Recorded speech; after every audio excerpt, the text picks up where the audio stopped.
দেশের 70% আমাদের যে গ্যাস, এই গ্যাস উৎপাদন করছে সিলেট।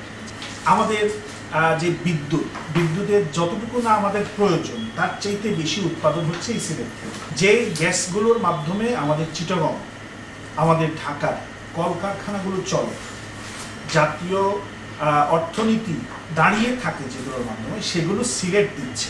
আমাদের এখান থেকে 90% এই দেশে চায়ের যে পাতা সেটা আমরা সাপ্লাই করছি। আমরা যারা প্রবাসে থাকেন তারা শুধু যে কাজ করেন বা টাকা পাঠান এরকম নয়, আমাদের প্রবাসীরা কূটনৈতিকভাবে শক্তিশালী এবং যে যেখানে আছেন বেশিরভাগ আমাদের মানুষ দেখা যাবে সিলেটিরা প্রতিনিধিত্বশীল জনপ্রতিনিধির কাজগুলো তারা করছে।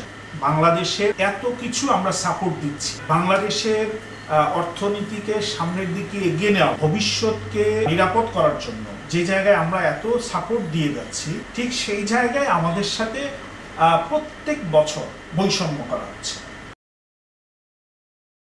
রেমিটেন্সের 30% প্রায় আমরা এই সিলেটবাসীর কাছ থেকে পাচ্ছি, অর্থাৎ বাংলাদেশের চালিকা শক্তি যেটা, সেটা আমরা এই সিলেটবাসীর পক্ষ থেকে পাচ্ছি।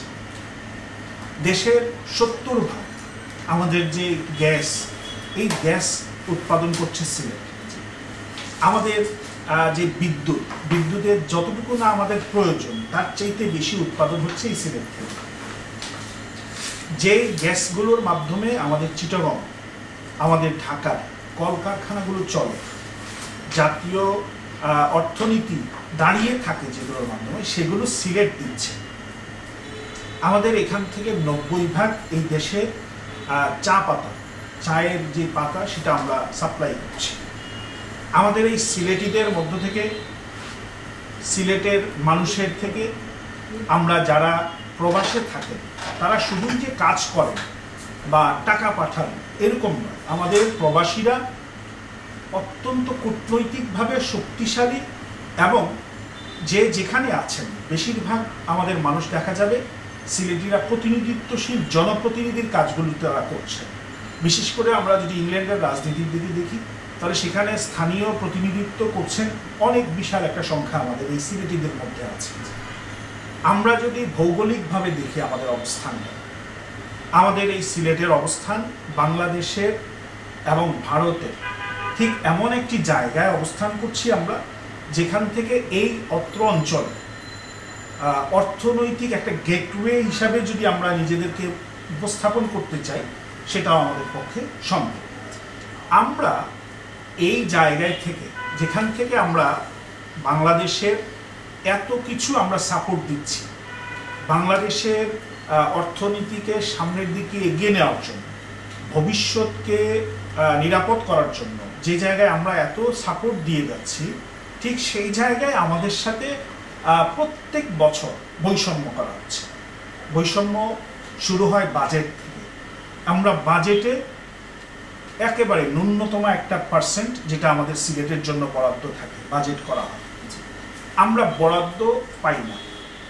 আমাদের যেই গ্যাস আমাদের এখান থেকে উত্তোলন করা হয়, সেই গ্যাসটাই আবার আমাদেরকে দেওয়া হয় না। এখানে যে কলকারখানা, যেখানে কিছুদিন পূর্বেও সংশ্লিষ্ট উপদেষ্টা স্পষ্টভাবে বলেছেন যে বাসাবাড়িতে ওনারা আর কোনো ধরনের গ্যাস দিবেন না, কিন্তু বাণিজ্যিকভাবে ওনারা গ্যাস দিবেন। এই বাণিজ্যিকভাবে গ্যাসের যে ব্যবহার, সেটার জন্য যে বাণিজ্যিক ব্যবস্থাপনা শিল্প কলকারখানা, সেটাও কিন্তু সিলেটে করা হয় না। সিলেটের সরকারি চাকরির যদি ক্ষেত্র দেখি, সেখানেও আমাদের সাথে বৈষম্য করা হয়। সিলেটের যারা যুব সমাজ আছে তাদের কাছে এখন শুধুমাত্র এই বিদেশে যাওয়া ছাড়া তাদের কর্মসংস্থান কিন্তু আর কিচ্ছু নাই।